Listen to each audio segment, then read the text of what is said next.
Good afternoon and welcome to the very first Tell Me I'm Wrong. I'm the person that's going to be in the wrong, and the other people are the people that are going to be in the right.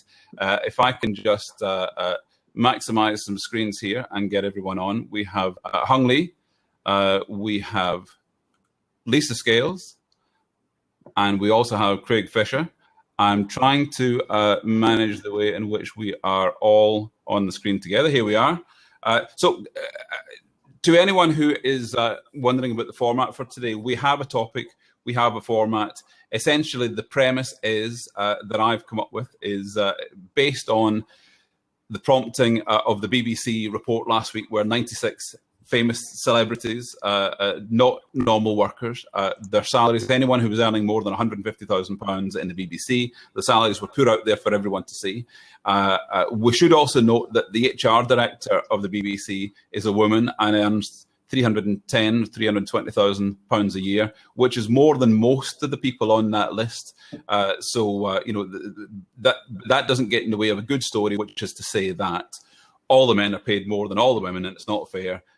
And that's an example. That's some sort of microcosm that describes the employment of everyone else in the world today, which of course it doesn't and can't possibly. So that's the initial premise. The format of today is that I'll talk a little bit about my opinion on the subject. Hung is going to be our moderator for today.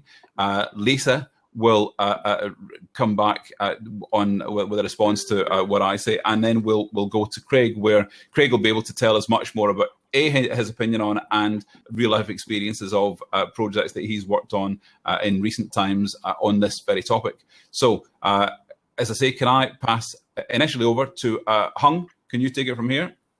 Yeah, absolutely. Thank you, Stephen. So essentially, to explain the rules and the concept of this, the idea is certain things we've found challenging topics, difficult to discuss online simply because people shout over each other and they end up not really debating the key points. So the idea of this session is that I'm going to be trying to control the conversation and make sure that everybody is able to articulate their point. And my job, I guess, is to make sure everyone stays according to the rules. Think of me as like Speaker of the House for this particular session. Anyway, Stephen, on to you, sir. You've come up with the big statement, so I think you've got to just again underline exactly what what the point is and put it out there.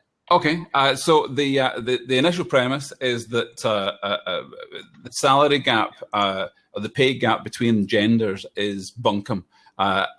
It is bunkum, and I'm going to say that as often as I can in the next 30 minutes, basically because the statistics that you read are entirely misleading. Not only that, but they're strewn through with all sorts of other factors that people are not entirely taken into account when they're looking at the salary differences between male and female.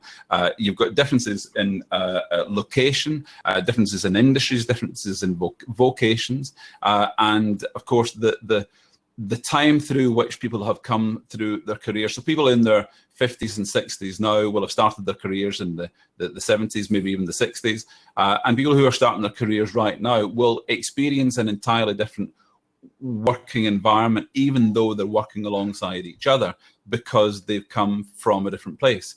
And the salaries that someone is earning just now will be as a result of a multitude of factors throughout their career, from where they started, what they qualified at, what they studied at school, and so on, and how they came to where they are today. So looking at some of the statistics, the statistics say that in aggregate for full-time workers,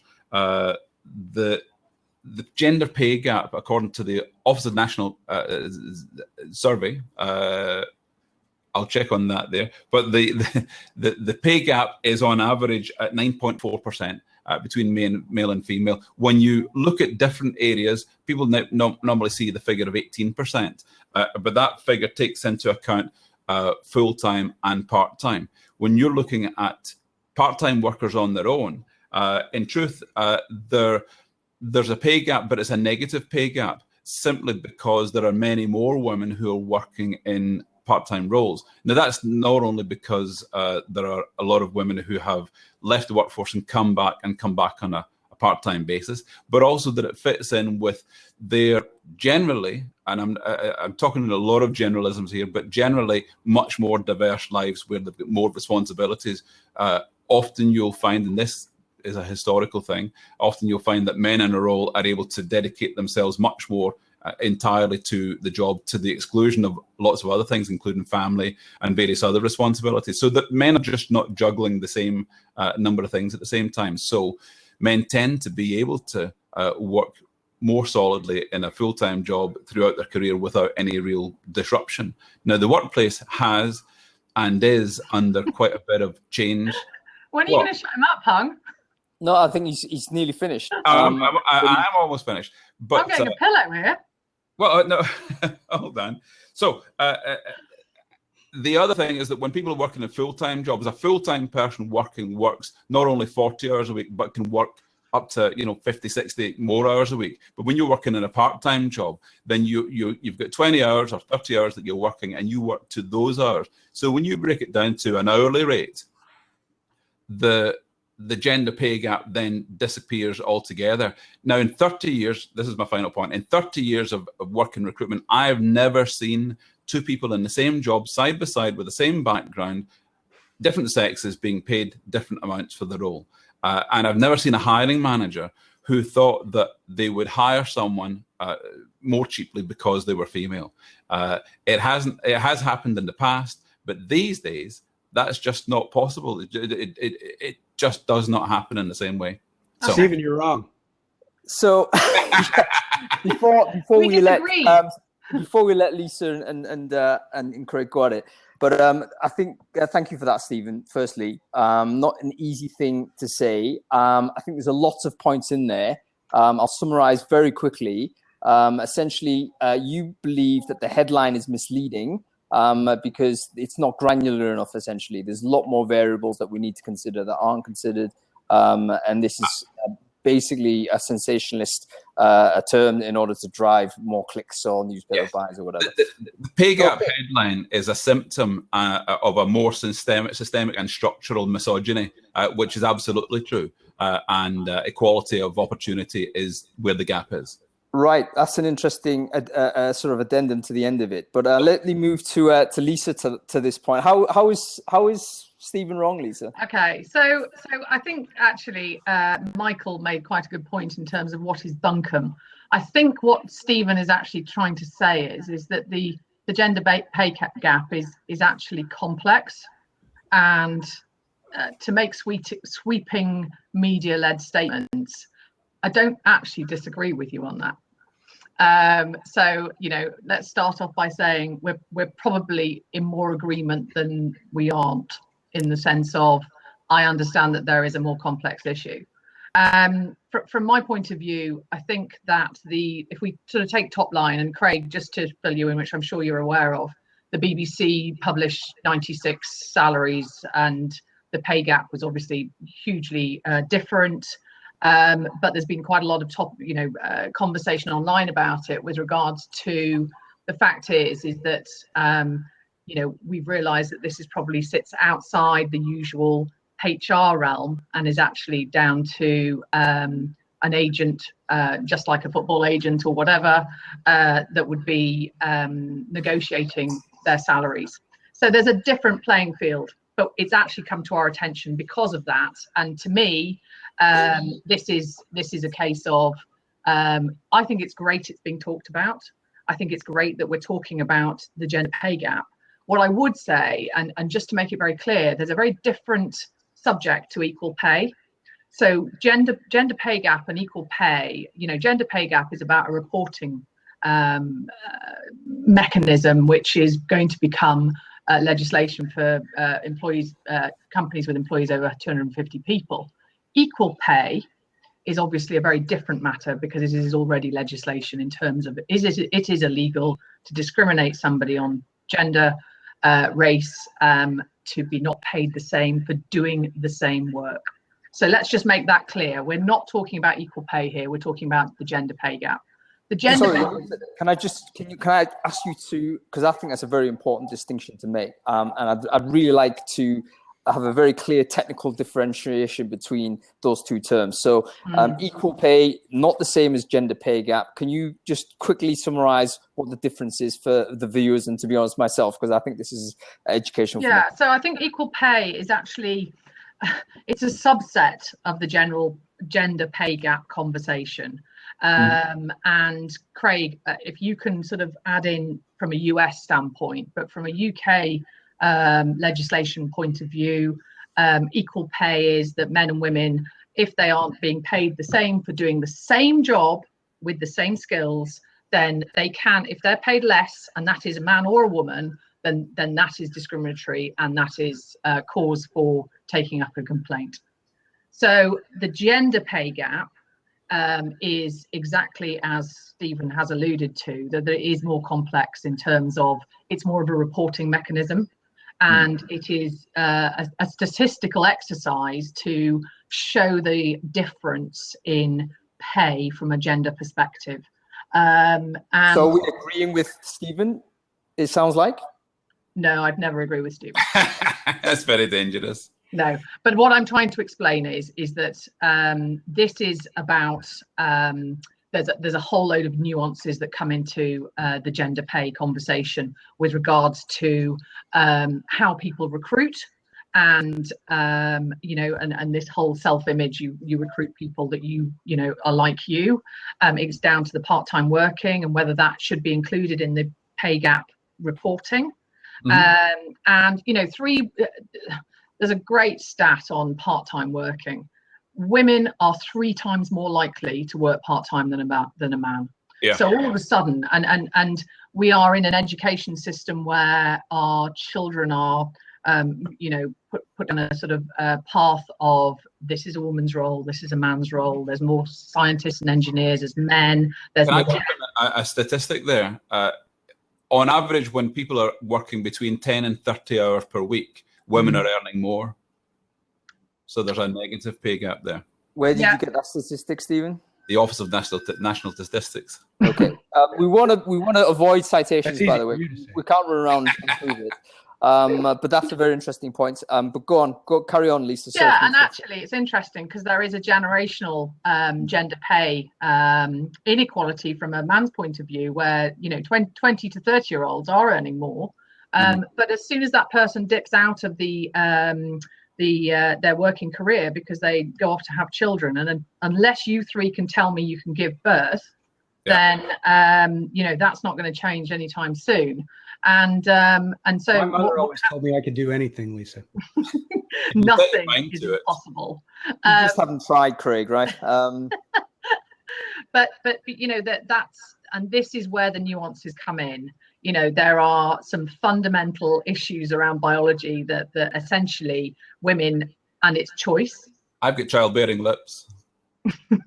Hop off this the bandwagon of a career to go and have children, and generally, you know, it is still very much a divided role in terms of caring.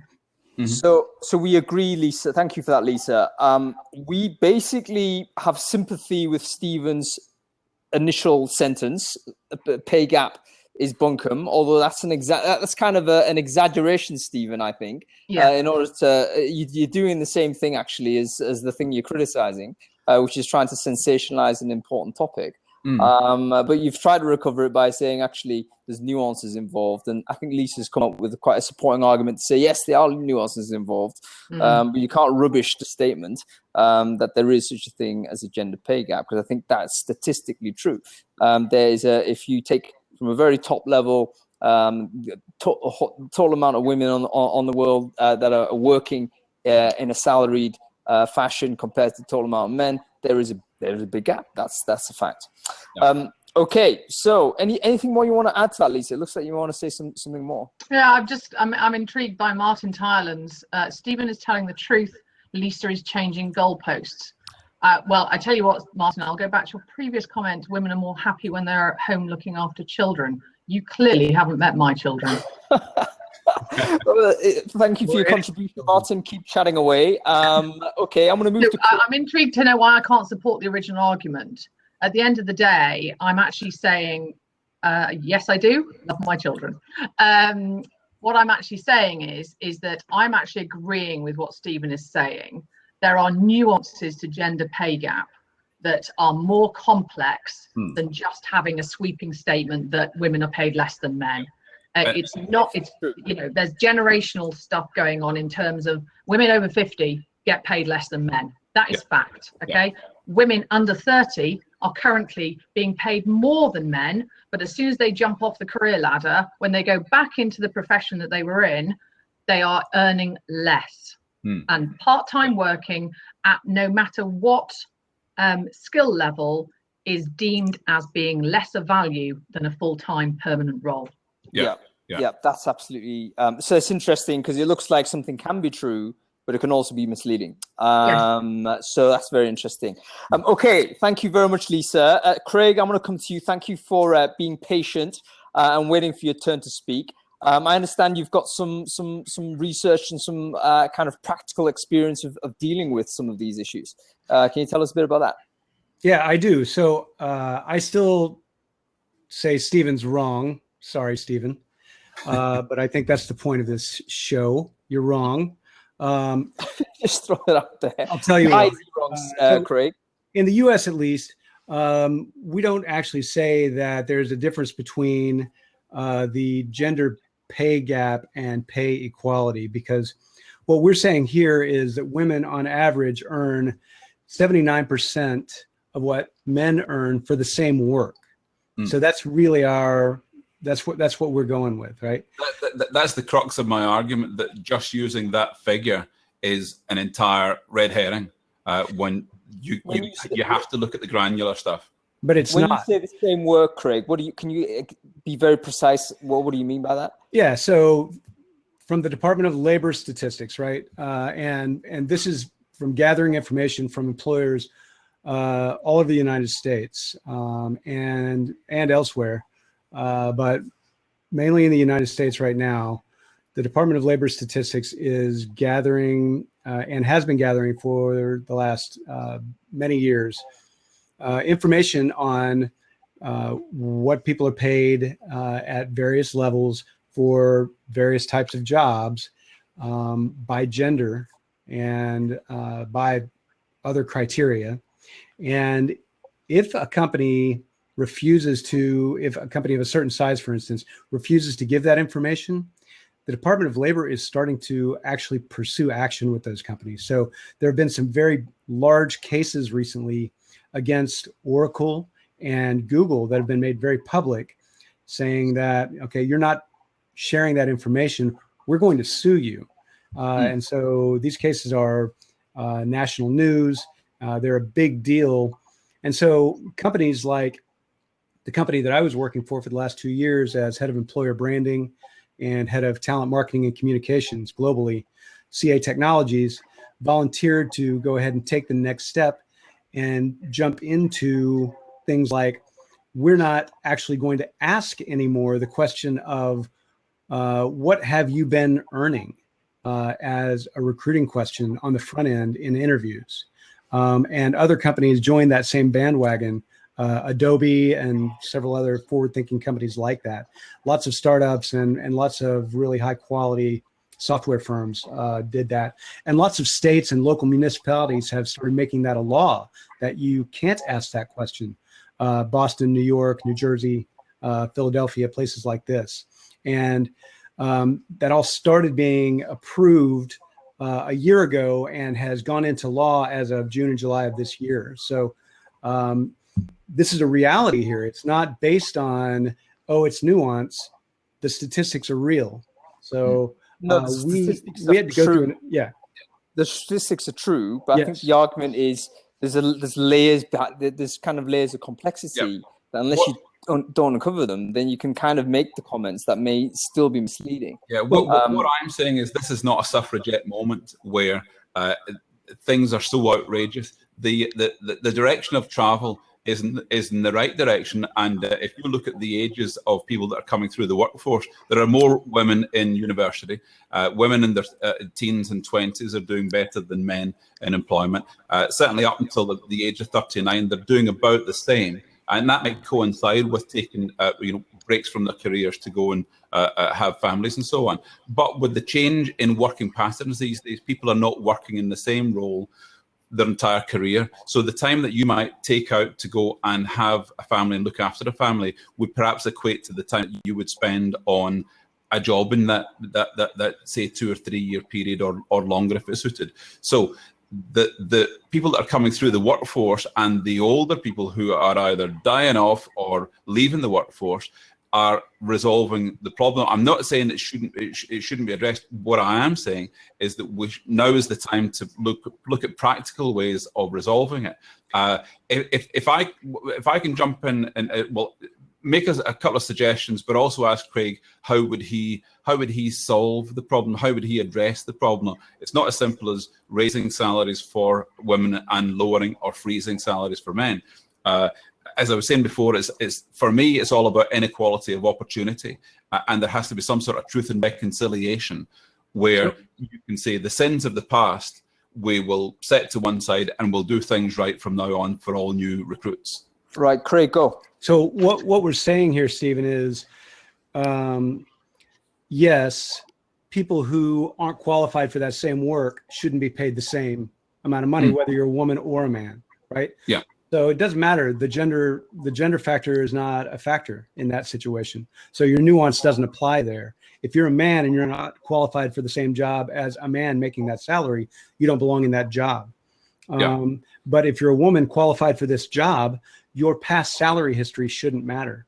So I went through an exercise of telling all my recruiters and all my hiring managers over the period of a year, you cannot ask this question anymore. Salary history is not a question you can ask, period. Absolutely agree. And that's now a law in several states and inside several organizations in the US. Can I just freeze you at that point, Craig? That's a very interesting innovation, because on the one hand, the reason for this show is because the BBC was pushing this transparency thing and exposing salaries. But maybe the solution is actually the other way, which is to say, no, we need to completely mask it, because I think you're right. You can get locked into a certain salary level because maybe you started off at the wrong tier or something like that. And in fact, it can happen the other way, can't it? Because why does a guy get paid $500,000 a year or whatever it is? Because he was paying $450,000 the year before. Lisa, I was about to jump in there, but I know that Lisa's got more to say. So, go ahead. I think that the difference being across the pond is that there is some law in place now, and that obviously makes things, the fines that a business in the States will receive for going against this ruling, it'll probably be a percentage of revenues or something in the year, and it can a lot, to a lot of money. Over here, that isn't the case in the sense of there is equal pay law, but I'm not convinced it wouldn't be I think we're a bit away from it. But I also think there's a larger thing here that's down to our society in terms of there's no point sort of doing all this when actually women in the workplace aren't entering STEM jobs and they're not being educated that they can go for that sort of role. Yeah. Similarly, the way that we structure our childcare and how we essentially enable our children to be educated, it is completely sort of goes against a working family being able to do it on even terms. Yeah. So I think there's a larger conversation here, which I'm not sure is right for today, but there's definitely societal issues that inhibit us getting to that point at the moment. I think you're absolutely right. We've had these laws in the United States for many, many years, right? It's just they weren't enforced very well. Same as in UK, right? And they probably still won't be enforced very well, if you ask me. And that's why this movement of a lot of these companies voluntarily taking this measure, right, to not ask about salary history is fairly revolutionary. And we've got this massive women in STEM movement in the United States right now, as well, as you know, and children in STEM too. So I like the direction this is going. And I don't think it's hype, Stephen. I really don't think that calling this out and saying this is the number is hype. I don't think it's publicity. I think it's a real thing. And I think having a number and being able to wave it around is just a way of saying, look, this is our acronym for there's a problem here. Yeah. Well, I mean, and don't sort of forget that, you know, the US has been at the forefront of ensuring there is, you know, lack of discriminatory practices right through affirmative action from Vietnam. I mean, this has been going on for years. You've got people supplying federal government, and there's OFCCP regulations, which would literally kill most of our industry because they wouldn't be capable of implementing it. In my world, rest of world is so much easier to deal with than US. Yeah. Oh, yeah, God. and you know, so in terms of how society is essentially not discriminated against across the pond is a very different you know, playing field to the one we're on. I seriously do think there is still discrimination, gender discrimination, which will allude to the fact that pay gap for baby boomers is 16% for men and women. I don't think Stephen disputes that. I think definitely there is absolutely a gender discrimination going on, and I think that the best way to root anything out is by the glare of shining a light on them.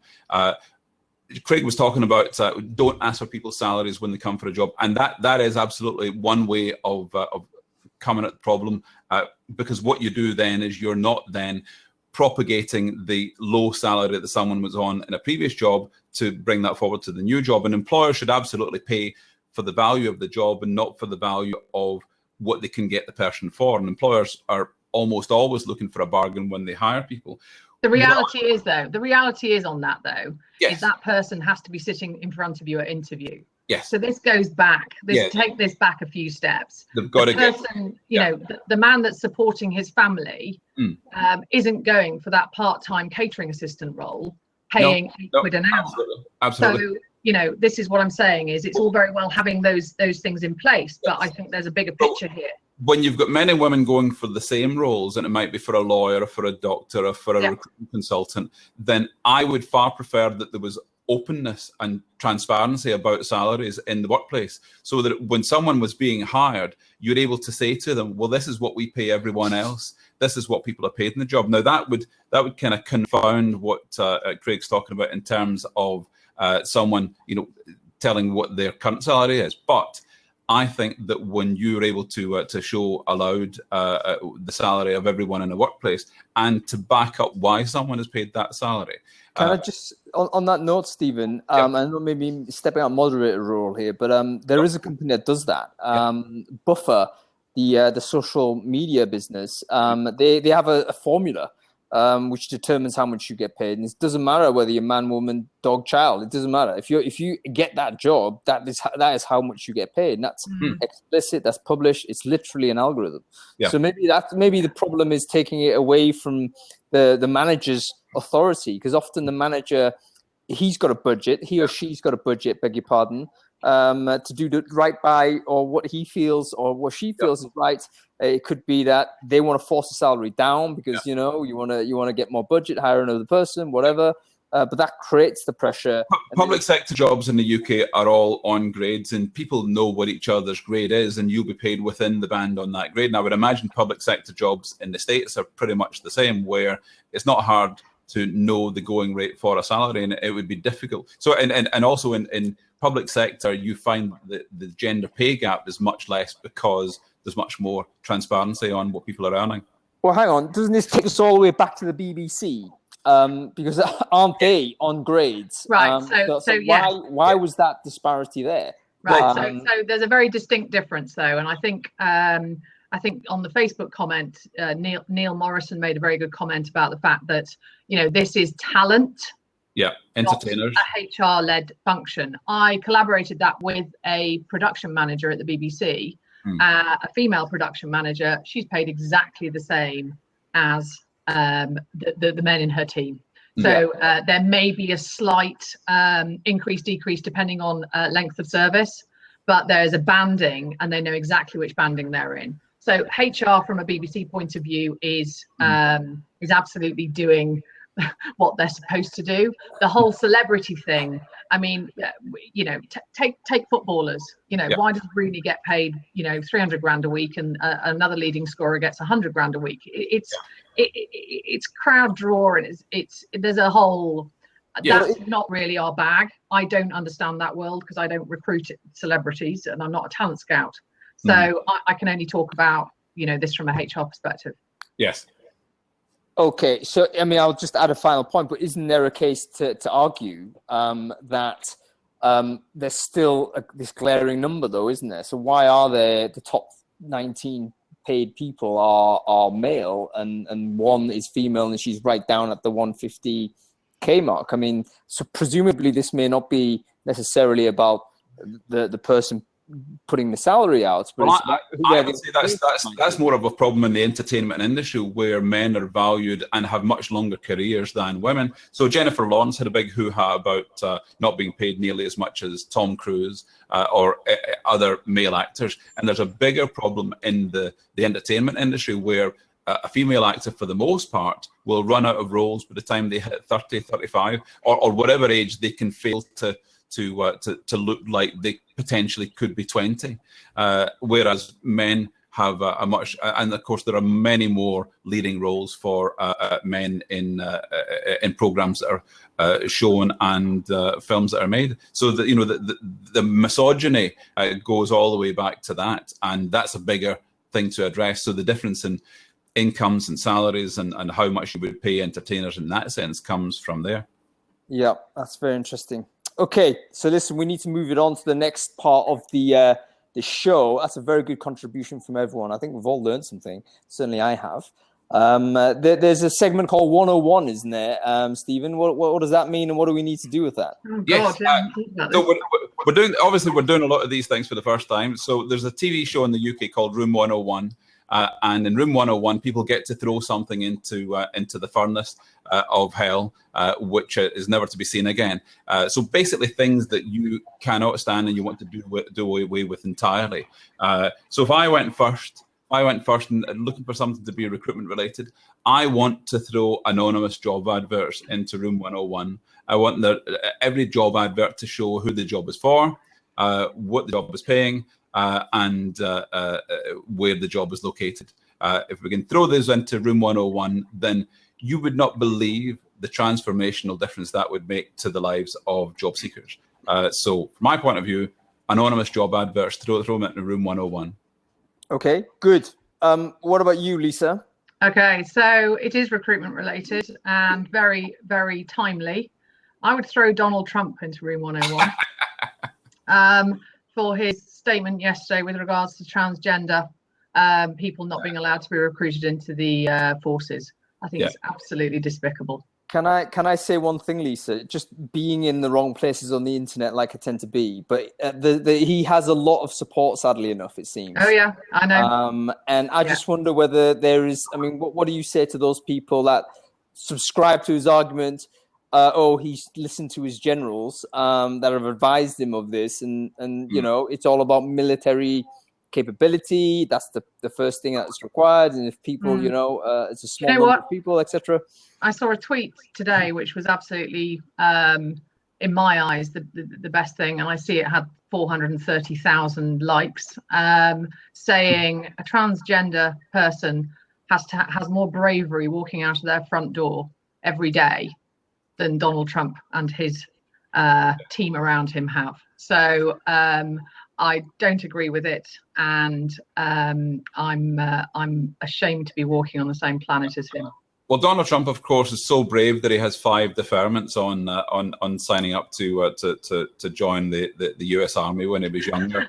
And also, isn't he scared of stairs or something? Somebody's got to hold his hand. Stairs, absolutely. I was told that he made the tweet in order to secure votes on the healthcare issue in the Senate yesterday. So he gave a promise. Look, I'll do this if you give me your vote. So. Are you telling me his tweets are actually strategic? I mean, it strikes me his tweets out.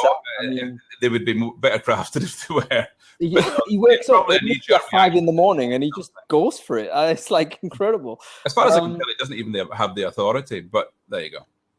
How about you, Craig? I want to ask you about the transgender thing, actually, if you don't mind, before we go to your 101. And what's your thoughts on that? I mean, is there an argument for Trump's position here, or what? No. No, not on any level. No, of course not. Okay. No, and actually, CA Technologies have done a lot in the LGBT space, haven't they? They absolutely have. Yeah. And it was when Allegis Global Solutions called me up to say, hey, we want you to do some repair work on an employer brand of a company that's actually really cool culturally on the inside, but, you know, has some sort of legacy software company hiring issues on the outside. I knew this company. I used to do third-party recruitment for them back in the 90s and 2000s. They said, CA Technologies. I said, yes, absolutely, because they really do lead in the software industry in LGBT and other cultural issues. I was all over it. So that was really exciting for me. And I got to do a lot of fun things. And now as I've transitioned to leading marketing globally for Allegis Global Solutions, and I still get to support CA and some other really great big global organizations. I get to take some best practices from CA and sort of show our other clients how they're doing it, which is really fun. So I'm having a blast doing that. And yes, life at CA rocks. Hashtag life at CA. But if I was going to throw something into room 101, it would be the term hiring managers. Hiring manager is a ridiculous term. Nobody's a hiring manager. They're just a manager. And so I'll tell you two things that hiring managers aren't good at generally: managing and hiring. They're both things. They're only in this job because they were good at their old job. And they're not generally given any special training to do hiring or managing when they get into their new job, right? They're moved into managing a bunch of programmers because they were a good programmer. They're not good at managing or hiring. So throw that whole term out the window into room 101. Okay, so Hung, you need to decide of the three of us which one is most deserving to be thrown into room 101. I couldn't possibly throw any of you guys into room 101. I'd throw myself, volunteer to enter the room myself ahead of any. The item. If there's one item of the three that I would throw in, I'm gonna have to go with Trump. I mean, simply because I think he's a menace. And not only is he a menace, but he literally doesn't seem to care. I find it incredible. I actually still find it incredible that he's the president of the United States. Yeah. And I think we're going to look back on this when it's all over, and just still pinch ourselves and think, what the happened there? Because this cannot possibly. It's an amazing moment in time, right? Yeah, absolutely. This is really something when everyone around the world is embarrassed on behalf of America. Well, I'm embarrassed that he's half Scottish. I think, you know what, he is who he is, but at the same time, wow, we have to ask serious questions how we kind of position people into these positions of authority when this is the outcome. Oftentimes you need to think about what the outcome is for so many people. And on a very serious note, what he is doing is allowing all sorts of, racist and sexist and all sorts to come forward in the workplace. It's not about his sides. What are your thoughts, Stephen, on inviting some people on? Because I know there's been a very exciting comment string on here, and there's loads of people seem to be very sort of enthused. I just wonder whether it has, but as I promised at the start, we're going to keep it tight so that each week we're going to stick to 30-40 minutes tops. If we leave people wanting a little bit more, then we can give them more next week. Next week we'll have another topic that will be just as contentious. So we haven't decided on a topic yet, but suggestions on a postcard, please. We will be back this time next week with another show, another two sparkling guests with pretty high standards so far, so we can't invite just on anyone. But I'm sure we'll get some terrific guests for next week.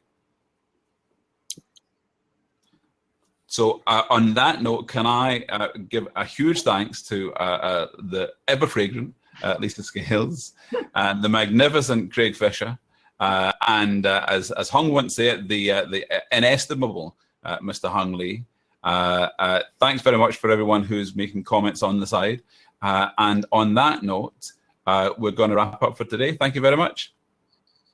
Thanks, everyone. Yay. Yay.